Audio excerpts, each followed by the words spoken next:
नमस्कार, आपके साथ मैं हूं सबीना तामंग देशमुख। एक ऐसे मुद्दे के साथ हाजिर हैं जो है राम मंदिर से जुड़ा हुआ, यानी कि राम मंदिर चढ़ावा चोरी का वो मामला जिस पर पूरे देश की निगाहें बनी हुई है। राम मंदिर ट्रस्ट, चढ़ावा और सिस्टम। 22 जुलाई की बैठक आखिर क्यों सबसे ज्यादा अब अहम मानी जा रही है? देखिए, राम मंदिर में चढ़ावा चोरी के कथित मामले ने सिर्फ करोड़ों रुपए के हिसाब किताब पर यहाँ पर सवाल नहीं दागे हैं, बल्कि ट्रस्ट की पूरी प्रशासनिक व्यवस्था को भी कटघरे में कहीं ना कहीं जरूर ला दिया है। अब ट्रस्ट के अंदर जिम्मेदारियां जरूर बदली जा रही हैं, पास जारी करने का सिस्टम नए हाथों में भी सौंपा जा रहा है बड़ी जिम्मेदारी के तौर पर। और 22 जुलाई ये वो तारीख है जिसके बाद दर्शन से लेकर चढ़ावे तक कई ऐसी व्यवस्थाएं होंगी जिनमें बहुत बड़ा बदलाव अब किया जा रहा है। ये बड़ी तैयारी है। राम मंदिर में पिछले कुछ हफ्तों से प्रशासनिक बदलावों की भी चर्चा जोरों पर रही है। इसकी वजह आप देखिए, चढ़ावा गिनती में कथित अनियमितताओं की जांच और उसके बाद ट्रस्ट के अंदर शुरू हुआ बदलावों का दौर। सवाल उठना लाजमी है, आखिर राम मंदिर में अब किसके पास सबसे अहम, सबसे जरूरी जिम्मेदारियां होंगी? वो कौन सा कंधा होगा?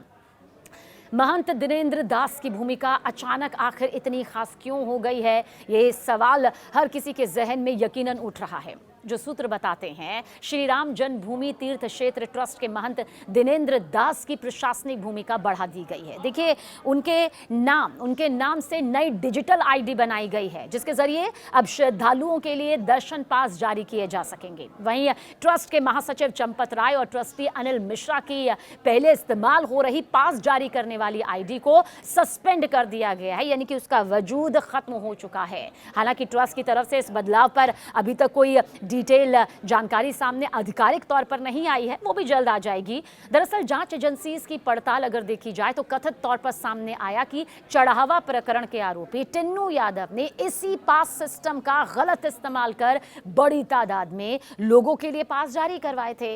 अब जांच सिर्फ चोरी की गई रकम तक सीमित नहीं रही है, बल्कि ये भी देखा जा रहा है कि पास जारी करने की प्रक्रिया में कहीं सुरक्षा और प्रशासनिक चूक तो नहीं हुई। और यही वजह है कि ट्रस्ट ने सबसे पहले उसी व्यवस्था में बदलाव शुरू किया जिससे श्रद्धालुओं की एंट्री और वीआईपी पास का संचालन होता है। महंत दिनेंद्र दास पहले से ही ट्रस्ट के ट्रस्टी हैं, लेकिन अब उनके पास प्रशासनिक स्तर की एक नई जिम्मेदारी आ गई है। नई आईडी मिलने का आप सीधा सीधा मतलब यहां पर समझिए कि श्रद्धालुओं के पास जारी करने की प्रक्रिया अब उनके अधिकार क्षेत्र में ही आएगी। ये तकनीकी बदलाव के साथ ट्रस्ट के अंदर जिम्मेदारियों का बदलाव भी है, यानी कि जिन व्यवस्थाओं पर पहले दूसरे पदाधिकारी की नजर रखते थे, अब उनमें महंत दिनेंद्र दास की भूमिका ज्यादा प्रभावी यहां पर होने जा रही है। सूत्रों के मुताबिक 22 जुलाई को प्रस्तावित श्री राम जन्मभूमि तीर्थ क्षेत्र ट्रस्ट की बैठक कई बड़े फैसलों का एक आधार भी बनने जा रही है। बताया जा रहा है कि बैठक में नए महासचिव के सिलेक्शन पर, उनके चयन पर चर्चा हो सकती है। जो पद खाली हुए हैं उन्हें सिर्फ खाली तो नहीं रहने दिया जा सकता, ऐसे में नए सदस्यों की नियुक्ति को अंतिम रूप भी यहां पर दिया जा सकता है। दर्शन व्यवस्था में बदलाव का एक खाका, एक रूपरेखा भी यहां पर पेश की जा सकती है।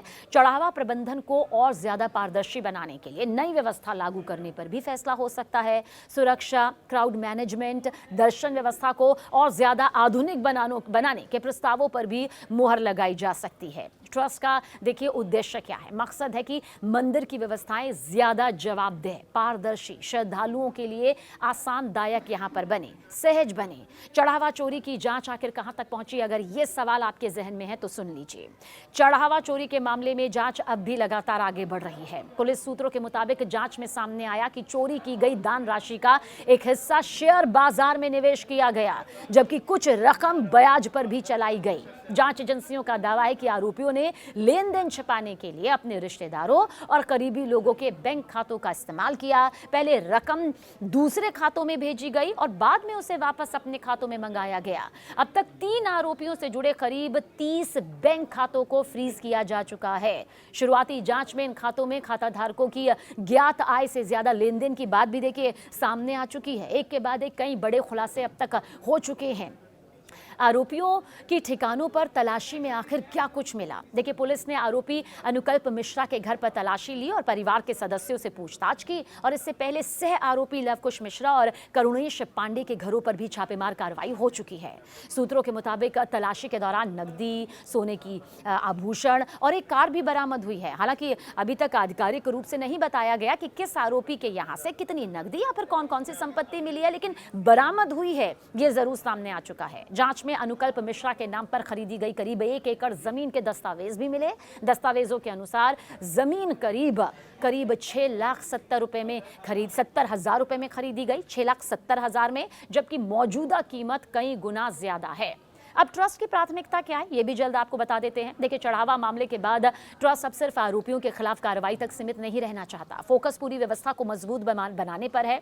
सूत्रों के मुताबिक आने वाले समय में दर्शन व्यवस्था को और सुगम बनाया जाएगा। चढ़ावा प्रबंधन में डिजिटल निगरानी और जवाबदेही बढ़ाई जाएगी। पास जारी करने की प्रक्रिया को ज्यादा नियंत्रित किया जाएगा। पूजा पद्धति जो है, राग भोग की व्यवस्था जो है, उसे रामानंदी परंपरा के अनुरूप और व्यवस्थित ज्यादा किया जाएगा। सुरक्षा और क्राउड मैनेजमेंट में तकनीक का इस्तेमाल बढ़ाया जाएगा। यानी कि राम मंदिर में अब बदलाव सिर्फ चेहरों का नहीं हो रहा है, बल्कि पूरे सिस्टम में यह बदलाव दिखाई दे सकता है। फिलहाल सबकी निगाहें, सबकी नजरें 22 जुलाई की ट्रस्ट की इस सबसे अहम बैठक पर टिकी हैं। माना जा रहा है कि इसी बैठक के बाद यह साफ होगा कि राम मंदिर के प्रशासनिक ढांचे में किसकी भूमिका कितनी बढ़ेगी, कौन नई जिम्मेदारी संभालेगा और श्रद्धालुओं को दर्शन से लेकर चढ़ावे तक आखिर किन व्यवस्थाओं का सामना यहां पर करना पड़ेगा।